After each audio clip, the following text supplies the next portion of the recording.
ఏదైతే ఉందో మనం చూసుకుంటే దీని వెనకాల బ్యాక్గ్రౌండ్ అంటే రీసెంట్గా జరుగుతున్న ఆ ఫ్రాడ్స్ గురించి డిజేబుల్ కోటాని ఉపయోగించుకొని నాన్ డిజేబుల్ కమ్యూనిటీ వాళ్ళు చేస్తున్న ఫ్రాడ్స్ ఏవైతే ఉన్నాయో, అలాగే ఆమె చేసిన ట్వీట్ యొక్క ముఖ్య ఉద్దేశము అసలు అంటే మన రాజకీయ పార్టీలు నేషనల్లో కానీ లోకల్లో కానీ కంప్లీట్గా ఈ కోటాలని తీసేయాలనే ఉద్దేశంతో ఆమె ద్వారా ట్వీట్ చేయించారా, దానికి మా వికలాంగుల కమ్యూనిటీని ఒక ఆయుధంగా వాడుకుంటున్నారా అనేది కూడా అంత లోతుగా ఆలోచించాల్సిన అవసరం వస్తుంది. అంత మీనింగ్, ఇంటర్నల్ మీనింగ్ ఉంది అందులో.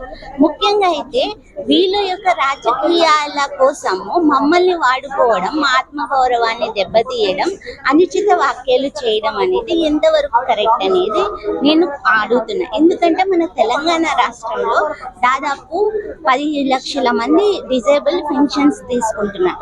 5,25,000 మంది ఓటర్స్ ఉన్నారు. ఇందరి తరఫున నిజంగా మన తెలుగు రాష్ట్రాల నుంచి ఇప్పుడిప్పుడే సివిల్ సర్వీస్ లోకి చాలా మంది ఎంటర్ అవుతున్నారు. వాళ్ళలో దివ్యాంగులు కూడా చాలా మంది ఉన్నారు. వీళ్ళందరి మనోభావాలను దెబ్బతీసే విధంగా ఆమె ట్వీట్ అనేది ఉంది. సో ఇంకొకటి ఏంటంటే, ఆమె ఒకవేళ ఈ అవకతవకల గురించి మాట్లాడాలో, ఫిజికల్ ఫిట్నెస్ గురించి మాట్లాడాలి అనుకున్నప్పుడు ఆమె మరే విధంగానైనా ఆమె ట్వీట్ చేయొచ్చు. లేదా ఈ సివిల్ సర్వీసెస్ ఏదైతే డిపార్ట్మెంట్ ఉందో వాళ్ళని ఉద్దేశించి కూడా ఆమె ట్వీట్ చేయొచ్చు.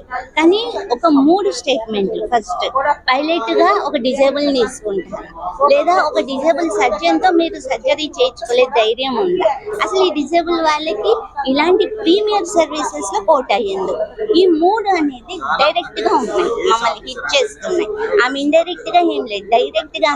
పైగా 24 గంటలైనా కూడా ఈ ట్వీట్ మీద ఇంతవరకు ఇతర ఐఏఎస్ అధికారులు కానీ ఒకరు రెస్పాండ్ అయ్యారు, ఒక పార్లమెంట్ మెంబర్ రెస్పాండ్ అయ్యారు. కానీ మన తెలుగు స్టేట్ నుంచి ఏ ఐఏఎస్ అధికారులు కానీ ప్రభుత్వ అధికారులు కానీ ఎటువంటి చర్యలు తీసుకోలేదు. అంటే ఇది వివక్షతే డైరెక్ట్ గా. మాకు మేమే ఇప్పుడు బయటకు వచ్చి మేము వాయిస్ వినిపిస్తున్నాం తప్ప మమ్మల్ని ఇలా అనడం తప్పు అని చెప్పేసి ఆమెను ఎవరు కూడా ఆమె తప్పుని ఎత్తి చూపకపోవడం అనేది చాలా బాధాకరమైన విషయం. ఈ సందర్భంగా మేము మా కమ్యూనిటీ లీడర్స్ అందరి తరఫున మేము కోరుకునేది ఏంటంటే, ఒకటి, బహిరంగ క్షమాపణ చెప్పాలి.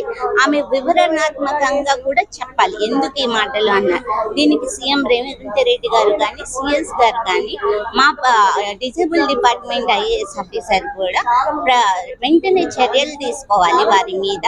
అండర్ 92 సెక్షన్ ప్రకారం ఆత్మ గౌరవాన్ని దెబ్బతీసే విధంగా ఈ వ్యాఖ్యలు ఉన్నందుకు